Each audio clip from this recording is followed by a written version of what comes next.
Hi, everyone. Welcome to our class. So assignment 4, the deadline of assignment 4 had passed, and we will actually post the last of assignment 5, to our course website tonight. And the deadline will be 2 weeks from now, November 29th at 3 p.m. So there's a brief announcement about the assignments, and today let's continue to talk about complexity theory. So basically, last class, we started a little bit on complexity theory. And for this class and next class, we will talk about, in general, about NP and computational intractability from the perspective of complexity theory. So last time, actually, we have been talking about polynomial time reductions. And today, we will actually also take a closer look at polynomial time reductions. So in particular, we have the definition that we say a problem X can be reduced to a problem Y. If for an arbitrary instance of problem X, it can actually be solved using a polynomial number calls to an oracle that can solve the problem Y, plus an additional polynomial number of standard computational steps.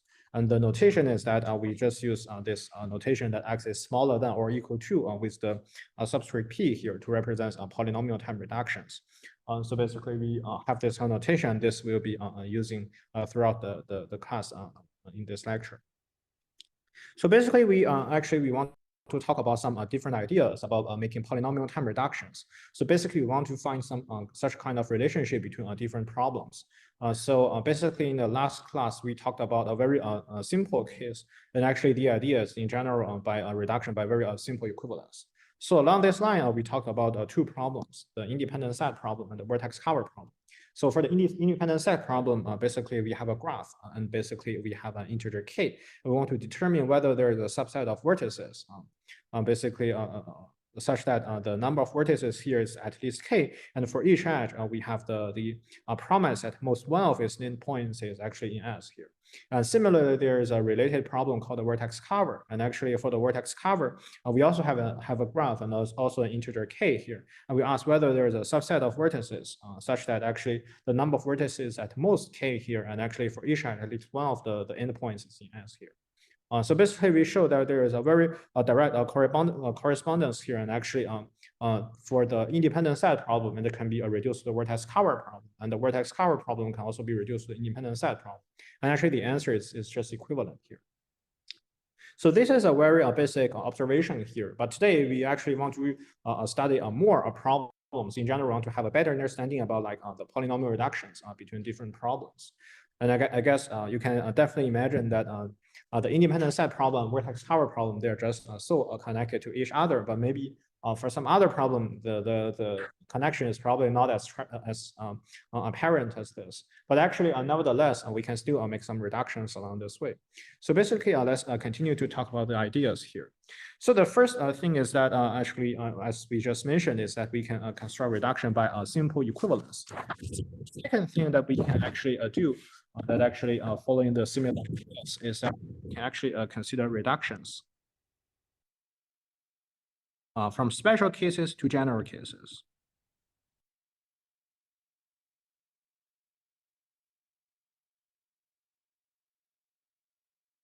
So this is actually also very important in general, that maybe the structure of some problem, I mean, if you directly look at this, maybe you have like a graph problem, and maybe the other problem is not like a graph problem, but actually maybe this can be embedded as a graph problem, or maybe can be embedded as like a set problem, etc. So here, I think as a good example, maybe let's talk about a related problem called set cover. So this set cover problem is actually related to the vertex cover problem, but the statement is actually a little bit different. So for set cover, I mean, we definitely need to talk about like sets of elements. So basically, to talk about that, actually, we are given a set U. A set U of elements. And actually, a collection S1, S2, until Sm of subsets of, and also an integer k.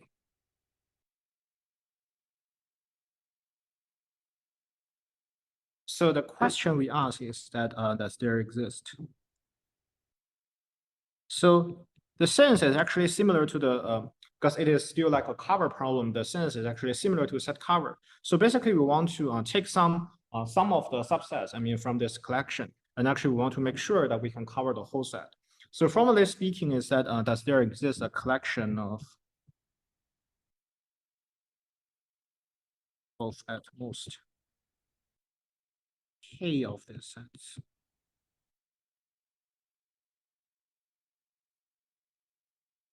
whose union equal to U. So basically, this is the set cover problem that we want to study. So we clearly see that, as we just discussed, that actually the vertex cover problem and the set cover problem, they are all like a cover problem that we want to make sure that we don't like take too many pieces, but we can still like cover something as a whole here. So basically, let's, for instance, see an example. So for instance, maybe we can see example like this. So let's say that the U here equals to 1, 2, 3, 4, 5, 6, 7 here. So maybe let's write down some random sets here. So let's say that S1 say equals to 3, 7, S2 equals to 3, 4, 5, 6, 3 equals to 4 equals to 1, 2, 6, 7, 6 equals to 5. So let's say basically we have this set U here and also a collection of subsets of U here, S1, S2 until S6 here. So we can think about like what is the possible choice of the K here. So for instance, maybe let's ask the question is that is there a set cover of sets at most 2 here?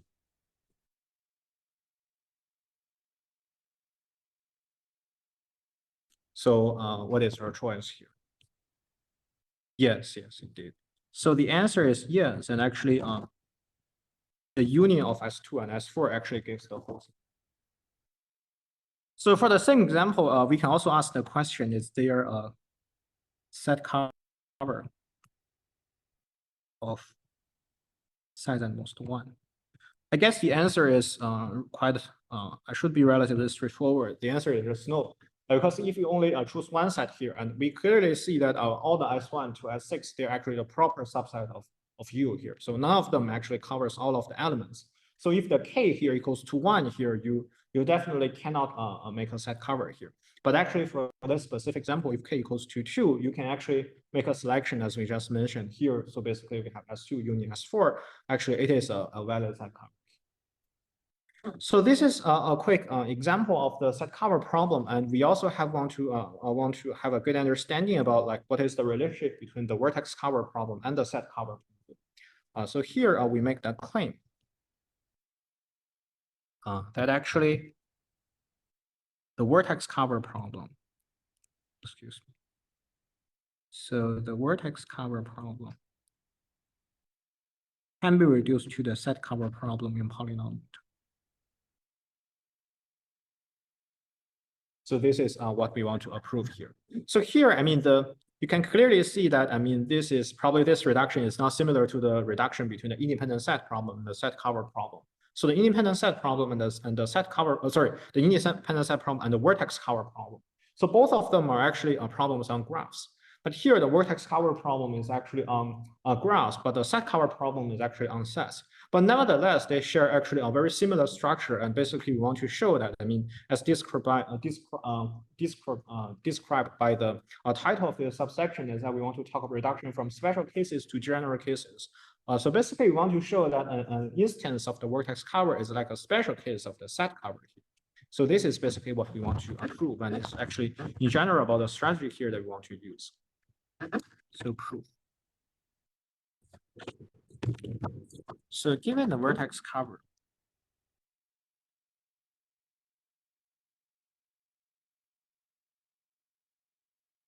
so again, if we want to show like a polynomial time reduction, from the left side to the right side.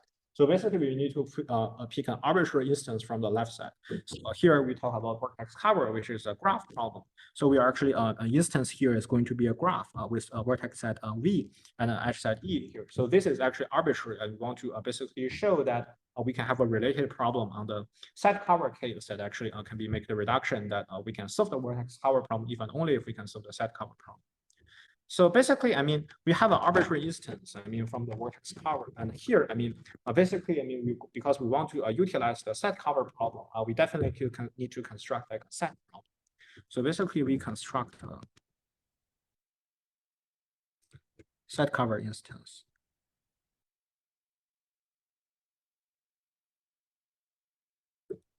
So actually, whose size equals the size of the vertex cover instance. So this is still a little bit vague. I guess I probably need to describe a little bit more about how we actually make the construction. So here, I guess the observation is actually not that complicated. So we consider such kind of idea. So basically, we create a set cover instance like this. So let's actually think about what is actually required for the vertex cover problem. So basically for the vertex cover problem, the main thing that we require is that actually for each edge, at least one of its endpoints is in X. So this is actually stated in kind of like a graph way, but actually we can regard this as in general, we actually, we can, for instance, we can regard like all the edges here as a set. So basically, I mean, in terms of the graph, that is basically the set E here. So here the perspective is that maybe we can make some transformation here. We don't have to restrict us to a graph, but in general, actually the essence, I mean, what is actually the very basics of the vertex cover problem is that we actually want to cover the edges here. So we can actually regard the U here to be just the edge set. And actually the K in the vertex cover problem and the set cover problem, they're actually using the same K here. So I just write K equals to K here. For the rest, the most important thing is that actually we need to understand what is like the subset. So basically all these subsets, I mean S1, S2 to Sm. So basically we need to understand what they are and actually how using this, we can actually make a reduction from vertex cover to the set cover problem. So here, I mean, let's look at the vertex cover problem again. So basically for the vertex cover problem, we are actually picking vertices. So for picking vertices, we basically it's like a picking vertex. For instance, let's assume that we pick this vertex. We are actually just like picking all these edges adjacent to these vertices. So this is actually an important point, and actually in terms of the edges, because here, I mean, we can not only regard this vertex cover problem in graph, but as I just discussed, we can actually regard this set, I mean, as like a set cover problem, and the set being the edges set. But here, and actually, if we want to pick a certain vertex here, it is basically like we are actually picking all the edges adjacent to this vertex. So this is actually a very straightforward way to understand this. So basically here, the SV here just equals to all the E belongs to E, where E is incident to E. We can actually here, I mean, for all this set as a small v here, so we can actually take the small v here through all v belongs to. So this is basically the case that we want to study here. So let's actually show like a direct transformation here. So in particular, so basically for the vertex cover problem. So let's assume maybe, for instance, we have such kind of a graph here. So let's say maybe we have like this graph.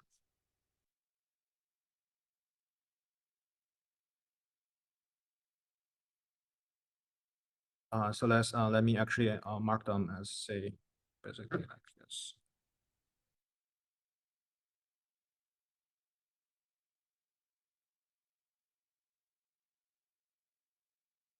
So let's say this is A, this is B, this is C.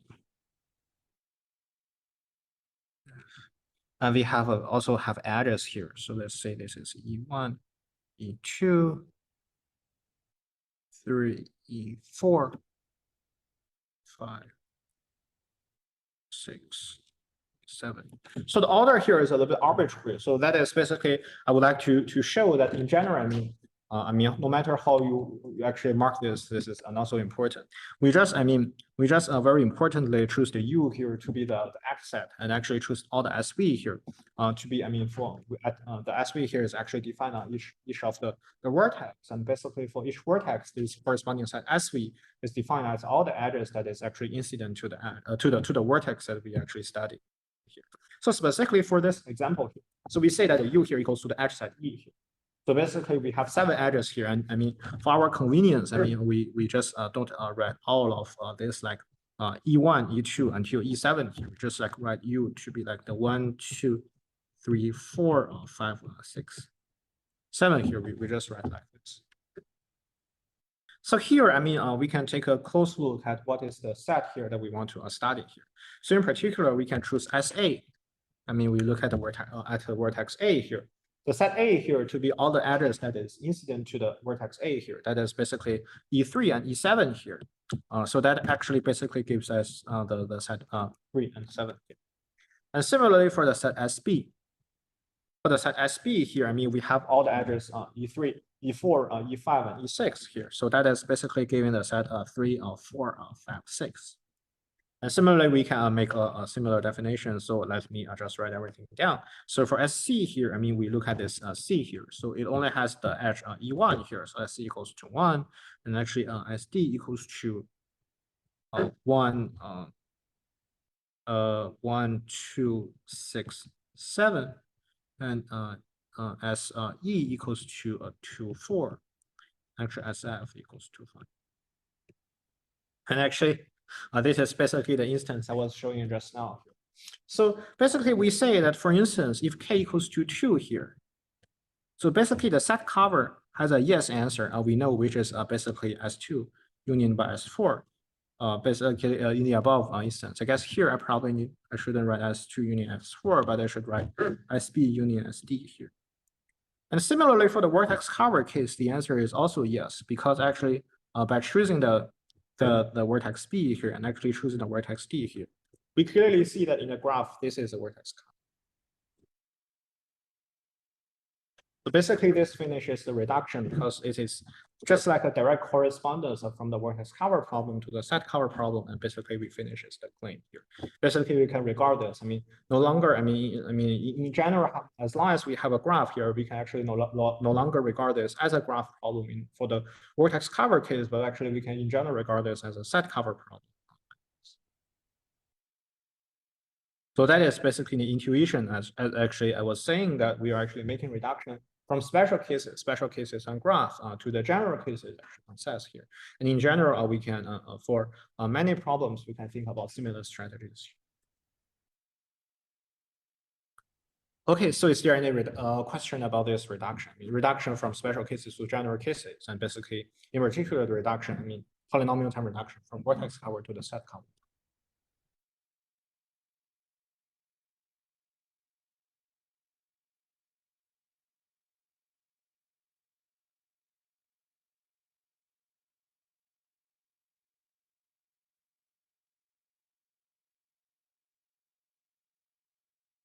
Okay, so if there is no question, let's talk about something next.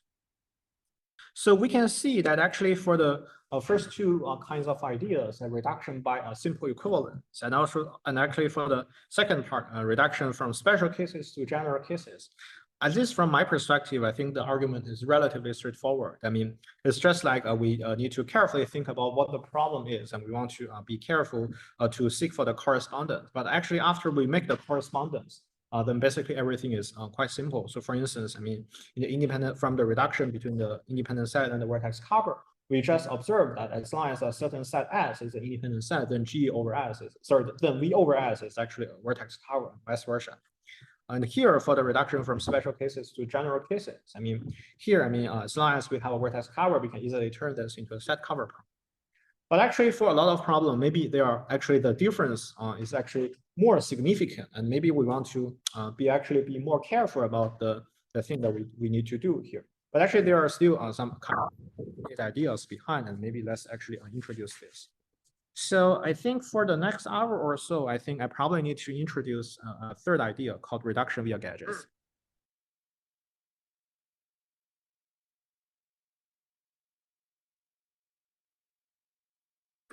So for reduction via gadgets, this is basically, I think in general, the most powerful idea, and actually how typically people, we can show like the equivalence between problems. So to first introduce this, I think we probably need to bring into some new problems here. So here, let me give some definitions.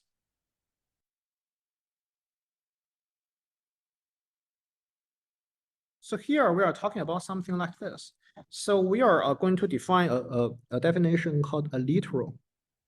So for a literal is actually just a Boolean variable or its negation.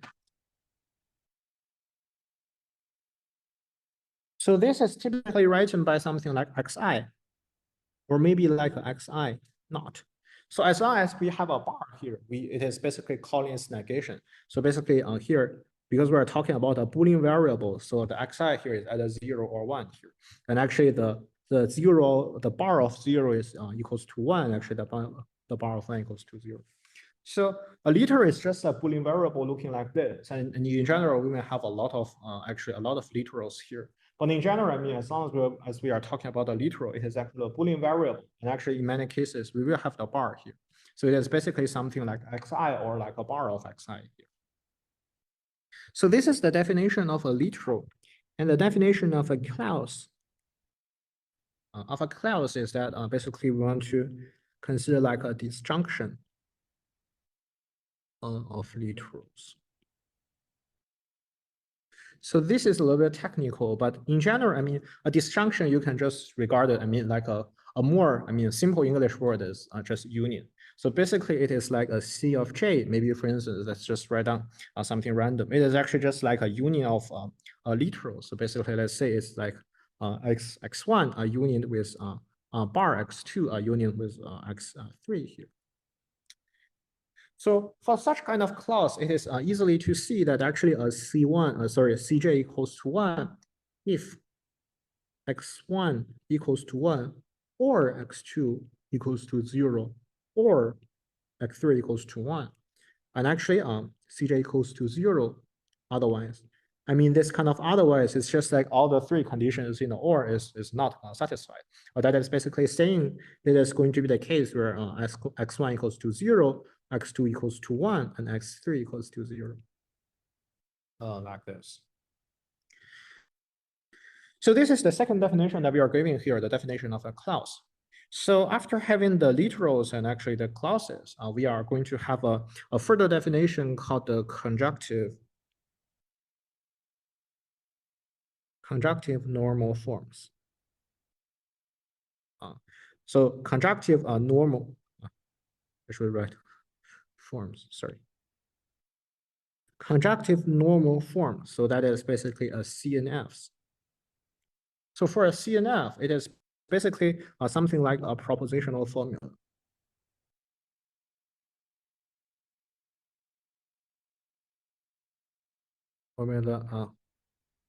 Let's use the letter phi here, and that is the conjunction. So we can in general regard this a disjunction as like a union, and conjunction is just like and here. That is the conjunction of clauses. So for instance, maybe it looks like something like this, where like the phi here equals to maybe a C1 and C2 and C3 and C4, where each of these clauses is actually maybe something like this, like some union of some literals. So basically, this is a very specific kind of like a Boolean formula. And in general, this kind of CNF is actually very widely studied in general. So these are like three basic definitions that in general we want to proceed next. And based on these three definitions, we introduced the problem called set. So for the set problem, actually, we say that given a CNF formula,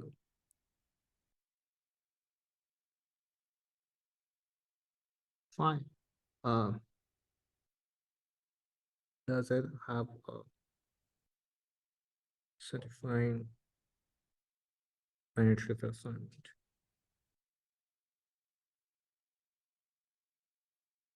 So basically this set just represents satisfying truth assignment, just like abbreviation of the set here. So in general, we also have a special case called the three set. So the three set problem is a set problem where each class Ci contains exactly three literals.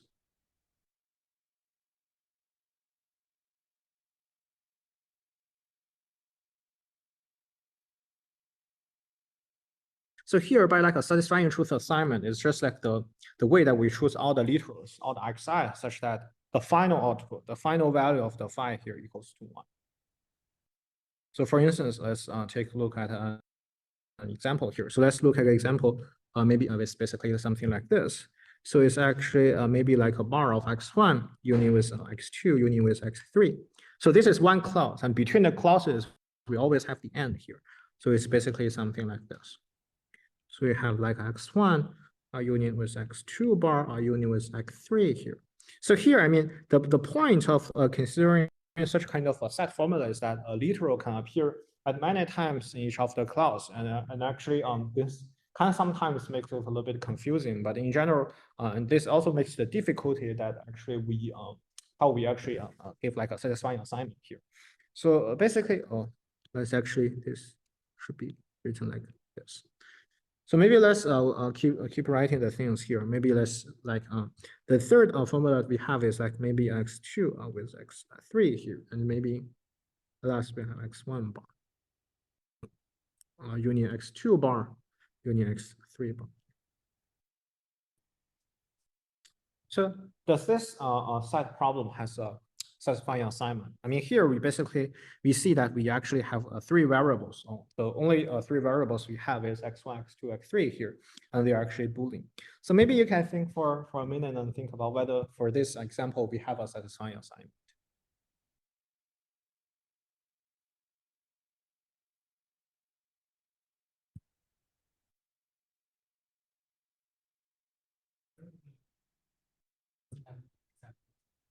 Yes, yes. So this is actually not a three set problem. This is a set.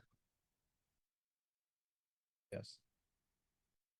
Exactly. So basically for the three set, actually, this is a good point that in general for three set, we want to talk about a case where we exactly have three literals. But this is actually not like a three set, but a set. So when you think about this, maybe you can feel that this is not really like an easy problem that, I mean, for instance, in general, what is like a good algorithm for doing this? And actually, sorry.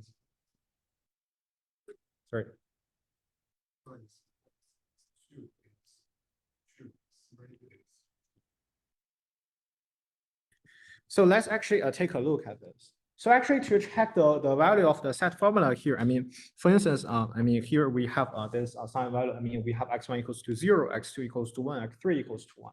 So here, I mean, for instance, in this formula, we know that x2 equals to 1. So actually we have a 1 here. We know this is good. So basically to make all this and here, so basically make this CNF, actually to have a truth value, we need to have like a true value for all of the clauses here. But as long as inside each clause, we have like a union here. So inside each clause, as long as we encounter a 1 here, so we are basically good. So basically here, I mean, for instance, here in this clause, actually we know x3 equals to 1 here. So actually we are good with this clause again. So for the third clause, actually we have a x3 here, and actually x3 equals to 1 here. So we actually are good with this. And actually, at last, for this clause, actually, the x1 bar here equals to 1 here. So actually, we are good with this clause. So indeed, there is a truth assignment for this specific example. So there are actually also some other examples. So for instance, I mean, for this set problem, we can also have the choice that, for instance, x1 equals to 1, x2 equals to 1, and x3 equals to 0. So maybe you can also check this is actually also a valid solution here.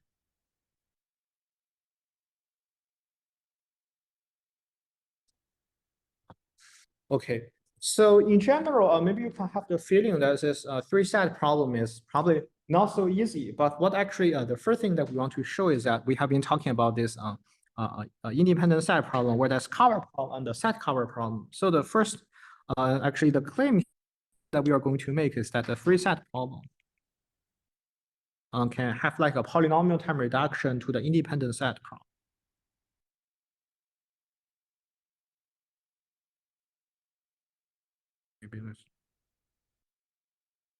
So we are actually going to prove this. So we clearly see that actually for this three set problem, I mean, this somehow, I mean, the difference between the three set problem, independent set problem, at least from my perspective, is much larger than the difference where we talk about between the vertex cover problem and the set cover problem. At least the vertex cover problem and set cover problem, they're actually both cover problems. And actually, after taking a close look, we clearly see that actually there indeed exists such kind of relationship. But actually for the three set problem, the independent set problem, at least from my perspective, I think they are actually quite different, because the three set problem is talking about like Boolean formulas and whether we can have like a truth assignment for a Boolean formula. But for the independent set problem, it's actually a problem on graphs. So nevertheless, the main important thing is that actually, I mean, we are the title of this subsection is called a reduction via gadgets. So basically for this three set problem, I mean, in general, we want to make a reduction from the three set problem to an independent set problem. So basically we want to show that, I mean, in general, for solving a three set problem, we probably need to, I mean, in general, maybe we want to consider like a graph problem. And basically we can have like a satisfiable solution to the three set, if and only if, I mean, there is like a independent set of the graph that satisfies our property. So basically, this is some kind of the intuition here. And I think admittedly, I mean, for reduction via gadgets, this part is going to be a little bit more complicated. So this is the first example that we are going to show from reduction, the reduction from three set to the independent set problem. And I guess for the next hour, we will actually show another problem. Okay, so let's give a proof for this. Okay, so I mean, to make the reduction, I mean, from three set to the independent set problem. So given an instance. So basically we need to talk about like an arbitrary instance. Arbitrary instance phi from the three set. So let's say it has k clauses. So basically we need to construct a graph instance.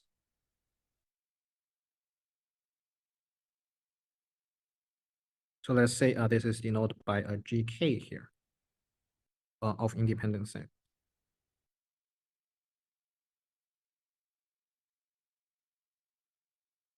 And actually it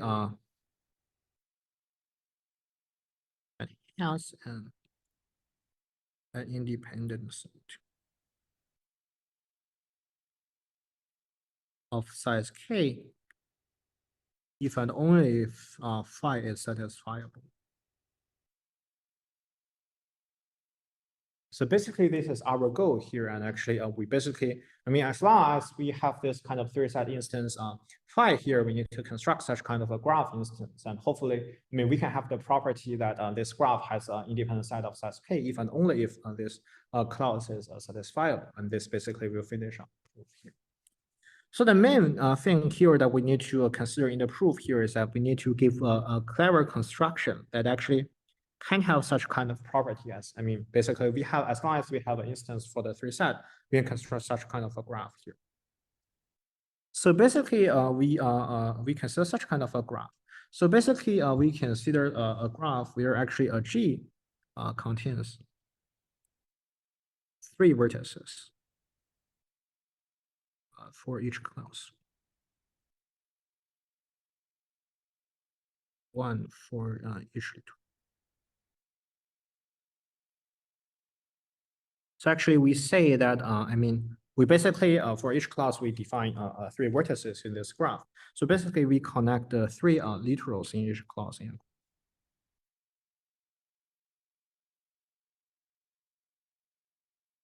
So basically we just connect them as a triangle.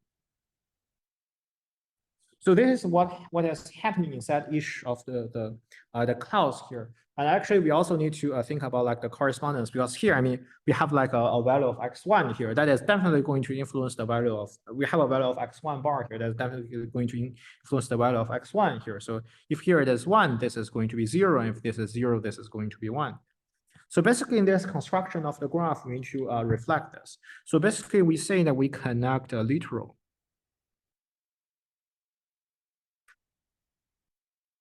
to each of its negation.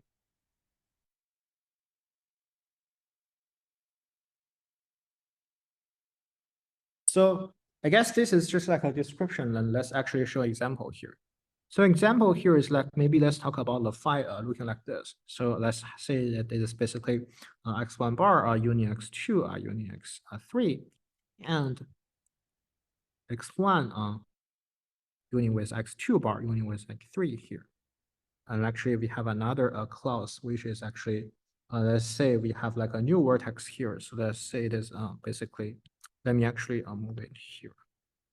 So let's say it is basically say x1 bar union with x2 union with x4. So this is indeed a three set here because we have three clauses here, and actually because we have three clauses here, the k just equals to 3. So we have three clauses here, and inside each clause we actually have three literals. So this is indeed a three set problem. So according to our description, we consider a graph like this. So we say that actually we have three vertices for each clause, and actually each for one for each literal. So that is basically saying we are actually going to, I mean here k equals to 3. So basically we are going to have a graph like this. And basically, I mean, this is just like the vertex for x1 bar, this is the vertex for x2, and this is the vertex for x3. And this is the vertex for x1, this is a vertex for x2 bar, and this is vertex for x3 again. And this is going to be the vertex for x1 bar, and this is going to be a vertex for x2, and this is going to be a vertex for x4.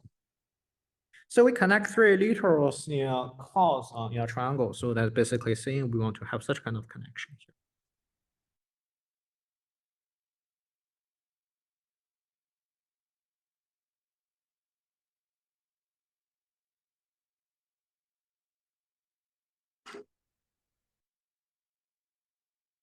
Okay.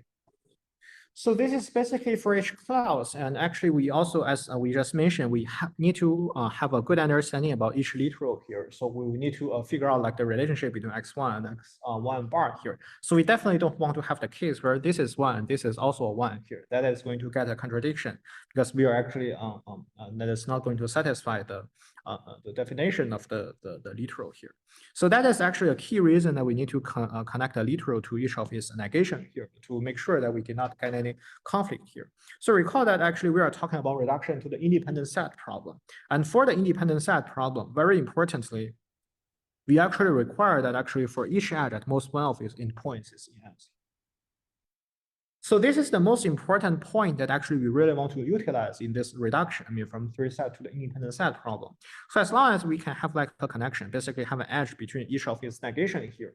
So basically, and actually assume that we have like an independent set that we found here. Then basically, I mean, for such kind of an edge, we are basically covering at most one of the literal here. And actually this is going to, choosing like this, we always not have like a confliction here. So let's finish the construction for this graph. So basically, let's take a close look for like, for instance, for x1 here. So we need to construct the edges between all of the x1 and x1 bar. So there are actually in this graph, one x1 and two x1 bar here. So actually, we just need to consider these edges. So how about x2 here? So we have three x2 here. So basically, we have one x2 and actually, two x2 and one x2 bar here. So basically, we need to consider all these both of these two edges here. So for x3 here, so actually we have two x3 here, but actually both of them they're actually a x3. We don't have x3 bar here, so we are actually fine with this, and we only have one x4 here, so that is actually fine. So finally, this is the graph that we actually construct here, and actually we prove that actually G contains an independent set of size K. Recall that here K equals to the number of clauses here, just write this, if and only if this clause phi here is actually satisfiable. So this is basically what we need to prove next. So before we do that, is there any question about the discussion here? So about like the construction of the graph, so basically the way that we turn a CNF problem, a three-set problem into a graph construction. Is there any question for that? So let's come back to what we shall discuss here. So basically, we need to prove that the graph G here contains an independent set of size k, if and only if the three-set problem here is actually satisfiable. So let's actually prove this. So to prove this, I mean, this is actually an if and only if condition. So actually, it has two sides. So basically, let's first prove this direction. So let's first prove the direction from right-hand side to the left-hand side.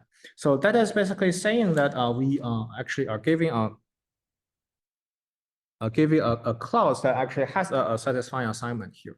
So let's say that we are actually giving a satisfying assignment.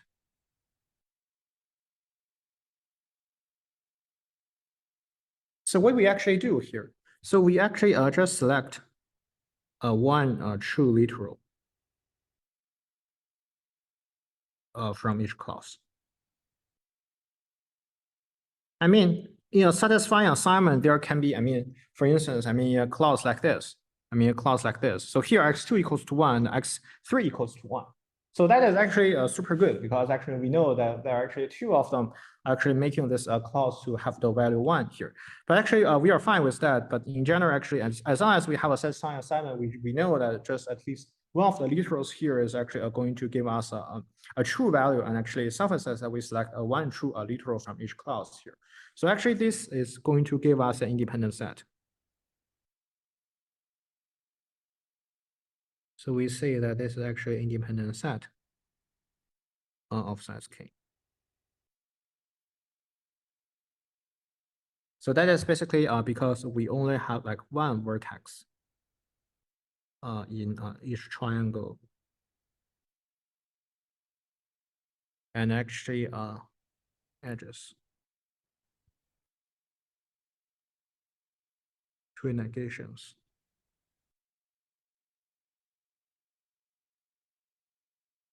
Each cover at most one vertex.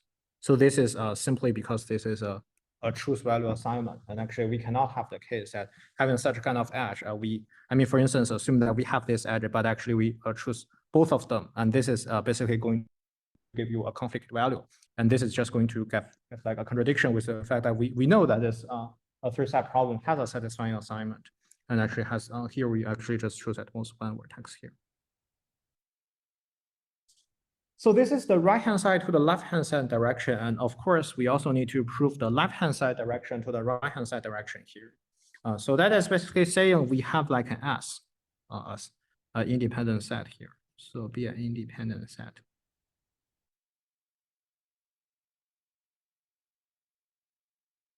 of size k here.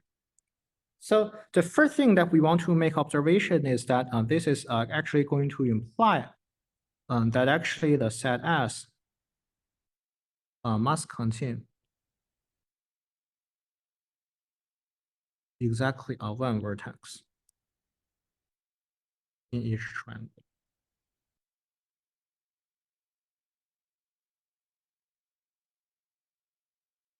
So why is this the case? So we are talking about an independent set of size k here, and there are actually exactly k triangles here. So if S does not contain exactly one vertex on each of the triangle, I mean, that is basically saying we are utilizing at most k minus 1 triangle here. So otherwise, I mean, that is basically k vertices in at most k minus 1 triangles. So that is basically going to get a contradiction by the pigeonhole principle. So there is actually exists a triangle with at least two vertices. But this actually violates our assumption that we are actually talking about independent set of size k here. So which violates?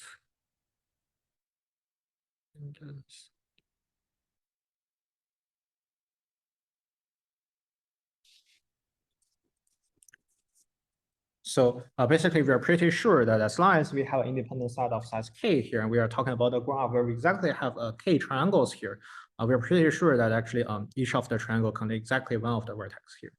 So basically, in the class, I mean, not in the class, I mean in the 3 set, basically we set those literals. So basically, the literals in the independent set should be true in this file here. I mean, we can just like say any other variables in a consistent way.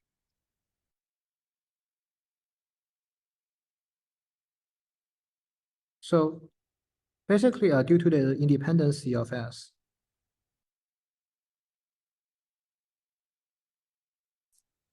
so we can make sure that the truth assignment is consistent.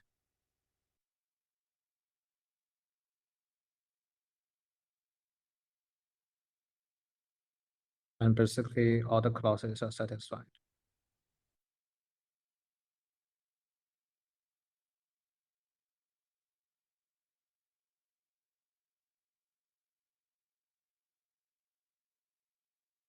And this actually finishes the proof. So this is basically because, I mean, it is again very important for this line that actually we connect a literal to each of its negation. So basically, we do that. And actually, we know that we actually can choose an independent set of size k here. So we basically set the values, I mean, these values to be true here, and the others, I mean, we just in a consistent way. The only case that can make this inconsistent is that for the same literal, I mean, let me actually finish this. The main thing that can get a little bit troublesome is that basically for the same literal like the x2 and x2 bar here, we can have an edge here.